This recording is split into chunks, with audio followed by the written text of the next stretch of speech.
મારું નામ બંસી રમેશભાઈ.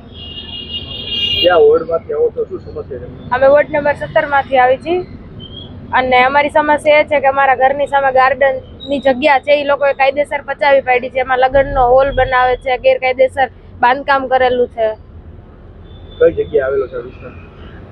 હુડકો ક્વાર્ટર, શેરી નંબર 10. કેટલા ટાઈમથી સમસ્યા છે? સાહેબ 2019 થી આ પ્રશ્ન છે. 2019 થી સમસ્યા છે. કાયદેસર આપણે રજૂઆત કરી છે પણ અમારી રજૂઆત લેવામાં આવતી નથી. તો હવે તમારી સમસ્યાને સમાધાન નહીં તો શું આગામી પગલાં લેશો? અમારી સમસ્યાનો આગામી થોડાક ટાઈમમાં નહીં આવે તો અમે ધારણા ઉપર બેસશું. સાહેબ મારું નામ ચેતનાબેન નીતિનભાઈ ઝોલાપરા છે. અમે હુડકો ક્વાર્ટર આરએમસી ક્વાર્ટરમાં રહેણાંક વિસ્તાર છે અમારો. ત્યાં સરકાર દ્વારા મહાનગરપાલિકાની જગ્યા સોંપાયેલી છે, જે બી ક્વાર્ટર વાળાને કોમન પ્લોટ સોંપાયેલો છે. તેમાં ગેરકાયદેસર બાંધકામ, ગેરકાયદેસર રહેણાંક વિસ્તાર, ગેરકાયદેસર ગાયોનો તબેલો, ત્યારબાદ ત્યાં લગ્ન પ્રસંગ માટેનો હોલ કરેલો.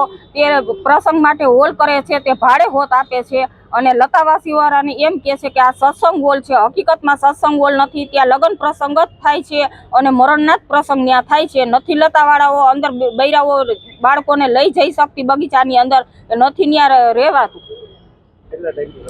અમારે સાહેબ 2019માં જ્યારે એ લોકોએ પાયા ખોદ્યા ત્યારે અમે રજૂઆત કરેલી હતી. ત્યારે ટીપી સાગઠિયા સાહેબને અમે રજૂઆત કરેલી હતી. ત્યાર પછી 2021માં અમે રજૂઆત કરી. ત્યાર પછી અમે 2024માં રજૂઆત કરેલી હતી કે પતરાના સેટ ચણાઈ ગયા છે, તો હવે તમે કાંઈક અમારો પ્રશ્નોનું નિવારણ કરો. છતાંય કોઈ હજી પગલાં લેવામાં આવેલ નથી. આગામી પગલામાં સાહેબ આંદોલન કરશું અને ધરણા ઉપર બેસશું. સચોટ અમને ન્યાય જોઈશે. કોઈ સાંભળવા તૈયાર નથી. અવારનવાર અરજીઓ દેવા છતાંય અમારો કોઈ પ્રશ્નનો ઉકેલ આવ્યો નથી. તો હવે અમે હેરાન થઈ જાય છીએ સાહેબ.